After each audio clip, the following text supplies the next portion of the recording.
94% of the time, couples who put a positive spin on their marriage's history and their partner's character are likely to have a happy future as well.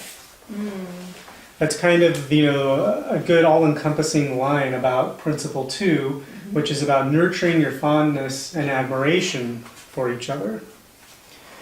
And so Gottman says that the best test that he has for couples and their longevity is really about asking them about how they feel about when they first met, or about their past or their wedding day. He says that no matter how much in strife a marriage might be, if he asks couples these questions and they kind of glow and light up and think positively about the past, he's like, they're on their way. As long as they work on a few things, they can have a wonderfully happy marriage. I remember distinctly being in a time where if you were to ask me about our beginning days and our history, I focused on the negative stuff.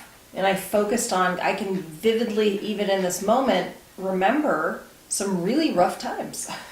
And some times where the frustration, permeated our current days, right? And so I think that it's interesting that he uses that as an example, because now, if I think about falling in love and our story, I really only think about the positives. The negatives don't even come into the forefront of my brain. The negatives to me become thoughts of victory, I guess, if that makes sense, right? That's so good. Yeah, right. Yeah. They're the moments that if we look back now, that is even in the moments of tearing us apart brought us together. Right. Yeah. Right.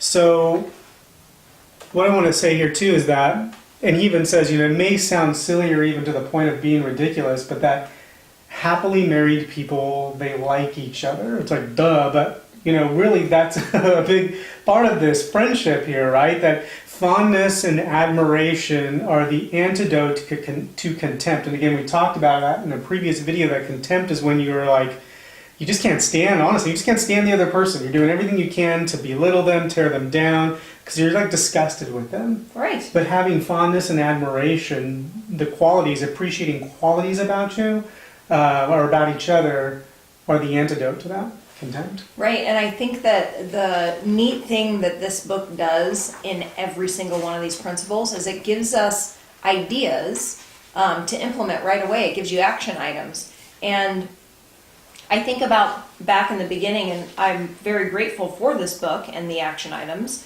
because I think about you and I, and we mentioned this in a previous video, of the hat that we had and getting to know each other. Right? And having these moments of starting over and dating again so that we can kind of recreate a positive history. Right. Instead of living in the negative of the history that kept coming up for us. Yep.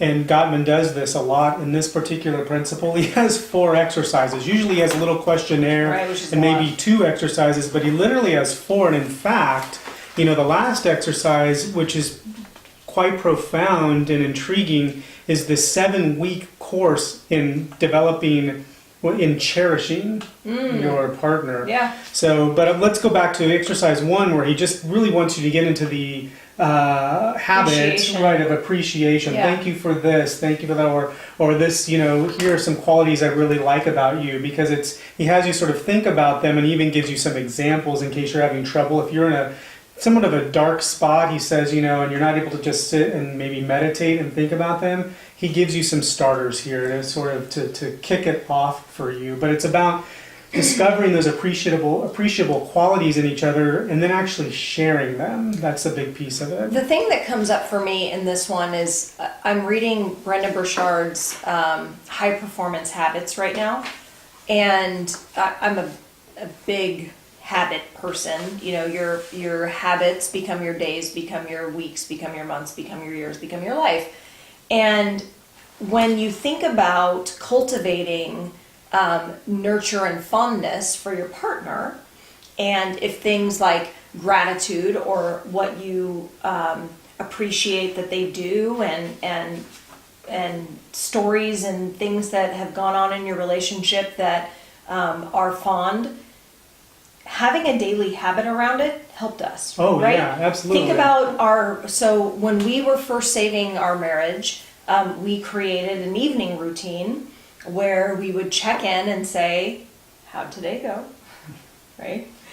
We used actually the 5-minute journal as the guide. template for, like, because it does very simple things like, what did I do well? What do I think I did well as a husband today? What do I think you did well as a wife today? The other thing I liked too that we did, and it's a little bit separate from this, but it's important, is how do I think I could have been better?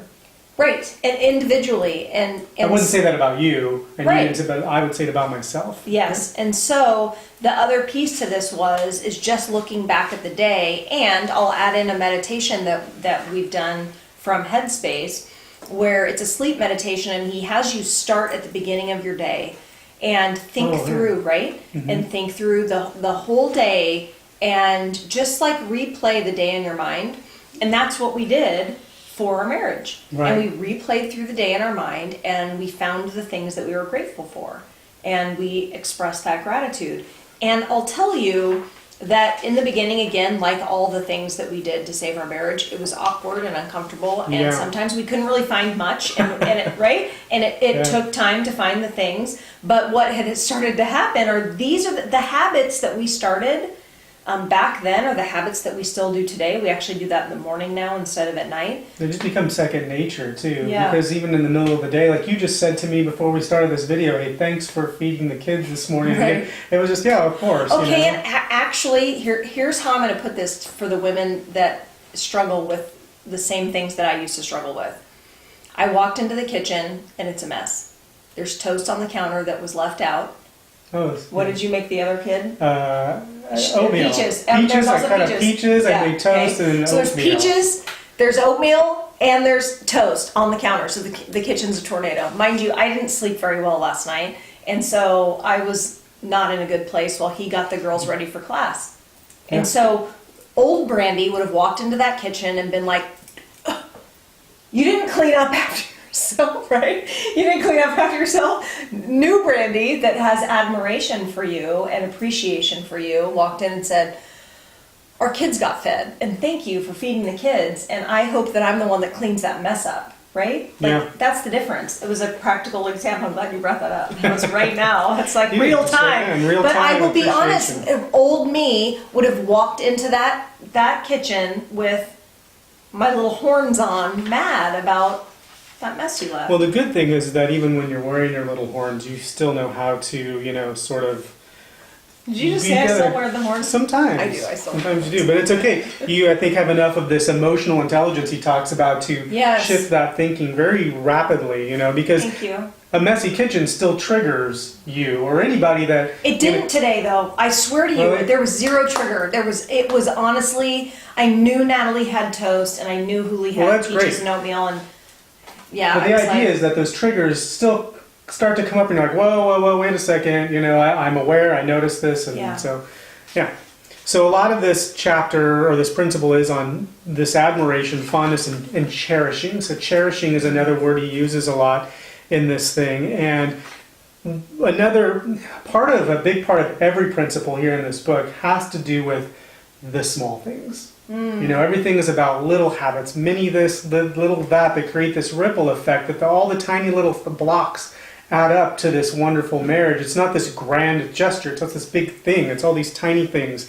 Right. And so I love, exercise 3 is about finding qualities that you cherish in your partner. It's quite a quick one. But I really like, even though it's a long exercise, the 7-week course in fondness and admiration he goes through literally gives you Monday through Friday. He gives you the weekend off, he says, which I find funny, where he literally every day has, here's your thought. I am genuinely, this is day 1, week 1. I am genuinely fond of my partner. Here's your task. List one characteristic you find endearing or lovable. So even though you might have challenges coming up with something in the moment, the fact that he has you thinking about it, that you're focusing on something, eventually things come up, right? And if nothing comes up Monday, then you're Tuesday, you get into this habit of thought. I can easily speak of the good times in our marriage. Okay, so I want to touch on Monday before you move on, because I am genuinely fond of my partner. List one characteristic that you find endearing and lovable. Here's how I always like action. Start with the day that you're in. Go from the beginning of the day. Just close your eyes and visualize the day that happened. Was there anything that day? No. Okay, didn't find anything. Go from the last week. Okay, let's start Sunday through whatever day it is. See if I found anything. And if you can't find anything, go month, go year, go from the time you first met. And find something, because you can find something. And this is where I give you this example, because that's what I had to do. Because in the beginning, when I couldn't handle you breathing, he always laughs. It was real. Yeah, it was real. The beginning of the end that is then the beginning. The new beginning. Yeah, it's so awesome. So this is true for me. I was like, find something fun today? What? Everything sucked. And so I had to go back, and the interesting thing about that, of finding those little things, is those are the little things that go into the bucket of fondness and admiration, right? Mm-hmm. Yep. So even though it wasn't today, you'll find something. Right. But I don't agree with go to the next day. Find the thing. Find the one thing that you disagreeing with what I No way. No way. All right. Yeah. Okay, So yeah, I think that's good. And just another thing that we did here that I just want to leave everybody with is the love note. Finding those, because he talks a lot about sharing in here, and it's one thing to sit and write those things down that you appreciate or love, or the You have to qualities. share 'em. When you share them, that just blows the door open for so many other opportunities to again nurture this fondness and admiration. So principle 3 will be about turning towards each other instead of away. Yeah. This is going to be a beefy chapter. I hate to beefy, I can use that word, but there's a lot in this one, in the He next likes principle. I do. And so that's it. Yeah. Okay.